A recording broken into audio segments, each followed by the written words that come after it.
感谢各位媒体朋友，还有现在在网络上面关心这场记者会的朋友，在1月11号司法节的前夕，来公布这一份民调，我必须要说心情非常的沉重。2017年的时候，民主进步党前总统蔡英文敲锣打鼓的开了司法改革国是会议。跟2300万台湾同胞誓言要进行司法改革，结果到2025年的今天，我们看到的结果是什么？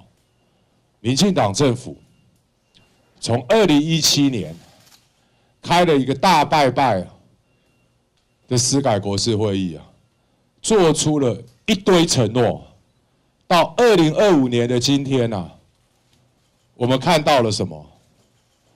前2天，88会馆跟郑文灿超级麻吉弃保潜逃的林炳文，大辣辣的在社群媒体上面隔海呛虾。我不知道负责侦办林炳文案件的检察官、法官看了，会不会觉得丢脸？会不会觉得汗颜？一个帮诈骗集团在洗钱的林炳文，为何可以如此嚣张因为从88会馆到69会馆。看到的是什么？看到的是民进党的后台很硬非常的硬不仅仅是郑文灿帮林炳文撑腰连我们新潮流的大将，目前陆委会的副主委梁文杰都跟林炳文在69会馆把酒言欢，辣妹作陪。这种可耻的事情被揭露了以后，整个民进党上下一片噤声，一片噤声。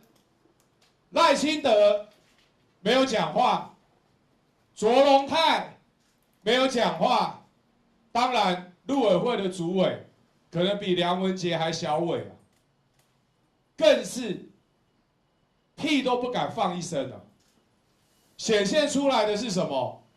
显现出来的就是在现在的执政团队当中，哪有人在乎司法改革哪有人在乎公平正义在乎的只有一件事有没有站对队伍？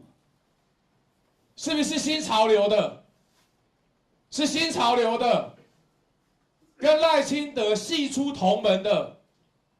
爱怎么胡搞瞎搞通通没有关系。更可耻的事情是为什么会让林炳文如此嚣张？司法法制委员会前2天，在野党的立委试图要帮民进党政府履行他们的政见，实践司改国是会议的内容。我讲的是什么？弃保潜逃罪、妨碍司法官说罪、妨碍司法公正罪、不法官说罪。结果那一天司法法制委员会的整个审查过程我鼓励所有的媒体朋友跟公民朋友上去看全程的经过。民进党司法法制委员会的立委们用尽了各种荒谬的理由。用尽了各种荒谬的理由，就是要阻挡，就是要拖延。但我跟大家报告，台湾民众党在选举的时候，我们提出了这个政见，我要定弃保潜逃罪、妨碍司法公正罪、不法官说罪。台湾民众党是说到做到。我那一天在司法法制审法案的时候，从9点开始，我一路跟民进党的立委缠斗到下午，缠斗到下午。我党团协商没有去啊，我为什么没有去？因为在司法法制委员会把这些重要的法案推过去，比在党团协商的现场听现在已经被赖清德切割的柯建铭在那边讲古有意义太多了，有意义太多了。从我刚所描述的过程，大家就可以清楚的看得出来，为什么民进党所推动的司法改革，目前已经沦为笑话一场。笑话一场。更可恶的事情是什么？在赖清德政府大剌剌的把黑手伸到检察体系当中，还刻意营造了一个检察体系跟绿色媒体侧翼共赢共生关系的腐败结构，所呈现出来的结果是什么？不仅仅是司法改革失败，检察官的公信力，我可以负责任跟大家报告，现在已经倒地不起了。本来应该要负责追诉犯罪、实践正义的检察官，他们的公信力已经倒地不起检察官的公信力会倒地不起真的是要拜赖清德总统、拜民进党政府还有拜企检、还有进检三力共同合作所导致出来的结果。在这一种腐败的结构下，人民还会相信司法吗？人民还会相信检察官吗？我们来看一看，这是我们在1月3号到1月4号，针对全国22个县市年满20岁以上的民众，透过市话750通、手机320通，总共1070份有效的样本，我们委托精确市场研究有限公司所进行的民调。第一题，请问您认为检察官起诉柯文哲的程序有符合公平公正的原则吗？认为有符合的35.1%，认为不符合，包括完全不符合跟不太符合的35.2%。显现出来的结果是什么？显现出来的结果是，我们的检察官羁押了柯文哲4个月，这样子的办案成绩让人民信任程度之低落，相信程序是公平公正的只有35%，非常的可怕。更可怕的是柯文哲的起诉书现在已经沦为了法界的笑柄。我所谓法界的笑柄，不是台湾民众党怎么讲，不是柯文哲的支持者怎么讲。我们来看看，在检察官论坛里面的检察官是怎么讲的。检察官论坛里面说，检察官不应沦为政治打手，更不应将绊倒政治人物当成战功，借此作为自己升官的终南捷径。更有检察官在检察官论坛里面说什么？单就记者可以把侦查中的秘密泄露出去，还大剌剌说是经营检调多年的成果，这就已经让整个检察体系蒙羞万分。侦查不公开，再度成为笑话。上百页的起诉书，证据薄薄一点点。上百页的起诉书，证据薄薄一点点。充斥的是什么？充斥的是检察官对于被告所出现个人主观意见的攻击。这不是政治打手。什么是政治打手什么时候我们检察官的起诉书啊，成为民进党赖清德啊攻击他最主要政治对手的工具，而不是在讲证据，而不是在实现公平正义。我们进一步具体的看，30到39岁的年轻族群，高达50%认为根本不符合公平公正的原则。30到39岁，高达50%根本不相信。大家也可以看出一个很明显的趋势年纪比较大的，或许是民进党的支持者多认为符合的比例就会比较高。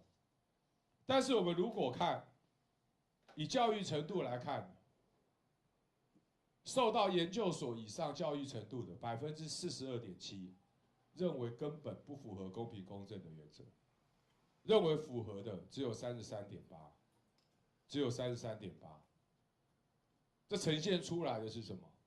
这呈现出来的是，不管是年轻人还是高教育程度的人，对于这一次检察官起诉的品质摇头。更可怕的数据是什么？更可怕的数据是你认为检察官侦办柯文哲案有没有遵守侦查不公开的原则？认为有遵守的不到30%，认为有遵守的不到30%，完全没有遵守的21.4%，不太遵守的21.4%，加起来42.8%，42.8%的人民根本不认为有遵守侦查不公开的原则。当这么高比例的人民认为侦查不公开的原则已经遭到践踏的时候，我们回过头来看一看我们的最高检察署、台北地检署跟法务部目前昏睡一片，查无不法，经营检调多年，当天传讯，当天签结，迅雷不及掩耳迅雷不及掩耳你很少看到检察官办案这么有效率的当天传唤，当天侦结，完全没有违反侦查不公开的原则。不管是《镜周刊》还是3立，那些消息绝对不是检察官泄露的，那都是记者通灵，晚上睡觉的时候梦到的。要追究责任的时候，没有人需要负责。为什么没有人需要负责？因为在赖清德的统治集团当中，这些媒体、这些检察官相互勾串，已经成为了赖清德的左右护法，打手鹰犬。赖政府怎么会办自己的鹰犬？办下去了以后，谁还要帮我卖命？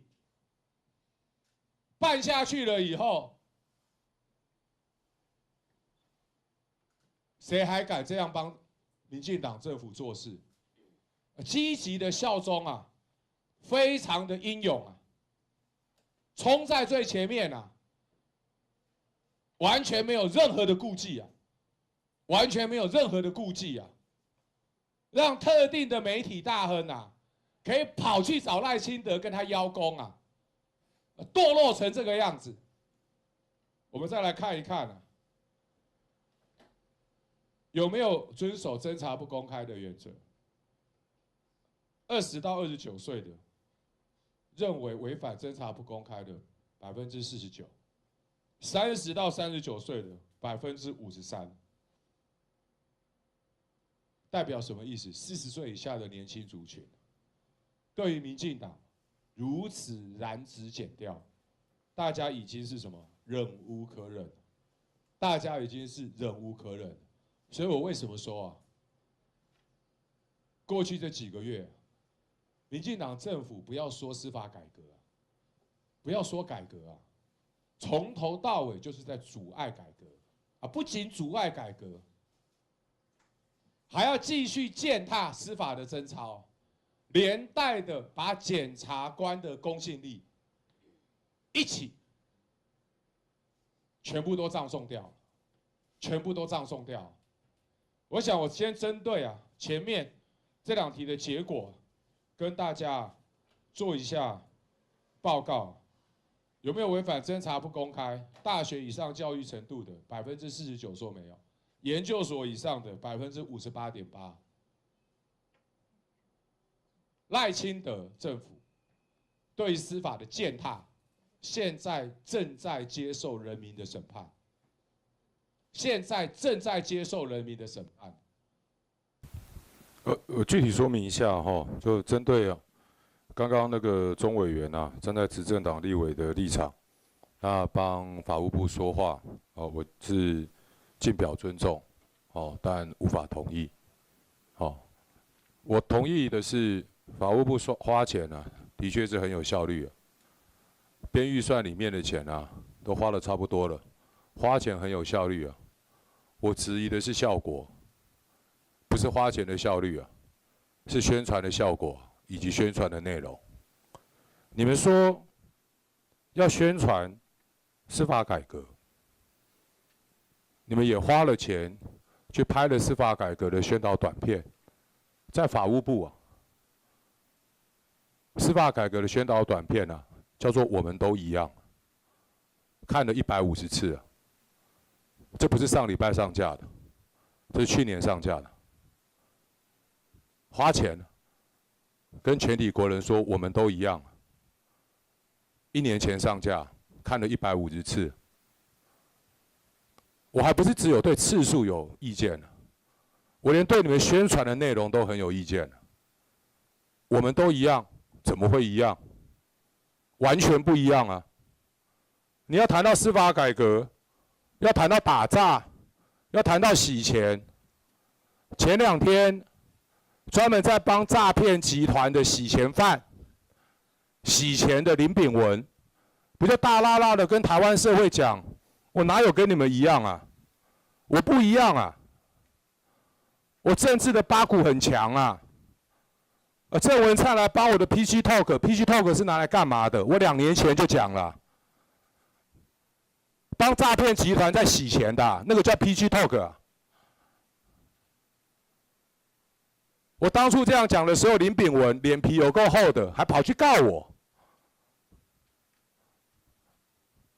林炳文在跟台湾社会讲，怎么会我们都一样？我们目前司法改革的成效、打诈的成效、打击洗钱的成效，最有力的宣传片不就林炳文吗？他跟整个台湾社会讲我们哪里有一样？完全不一样完全不一样拍这种片子出来擦脂抹粉、粉饰太平，有什么意义？难怪点击率惨不忍睹嘛，人民根本看不下去而这个钱不是说我有执行。钱有花下去，银子撒下去，这样就算了。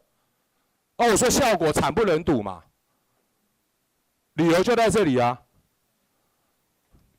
现在还是只有处理法务部的部分刚翁委员讲最高检察署的部分，刑检察总长好像很有意见，觉得翁委员讲的不对但我后来我实事求是我不会人家别的委员说什么我就相信什么，我就上去最高检察署看，没有错你们正气系列的有没有花钱？有花钱有花钱有中文版、英文版、日文版你说有什么上万次的？你上万次的应该是2024年 Vote 台湾反贿选台湾宣传影片活力篇 PSX 成语检察官。1年多前上的那个5340次，当然我还没有去看呢。是花了多少钱做这个片子？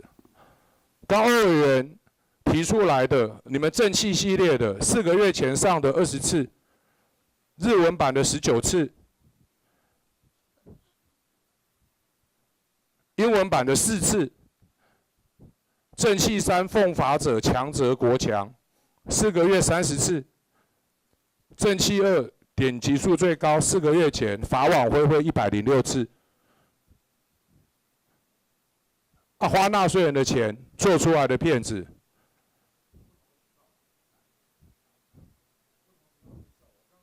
没有关系啊。你等一下有什么意见，你直接拿麦克风讲啦。等我说完了以后，你有什么要回复的，就请你拿麦克风讲嘛。这立法院基本的议事规则，我相信最高检察署的检察总长应该可以遵守，没有这么困难的。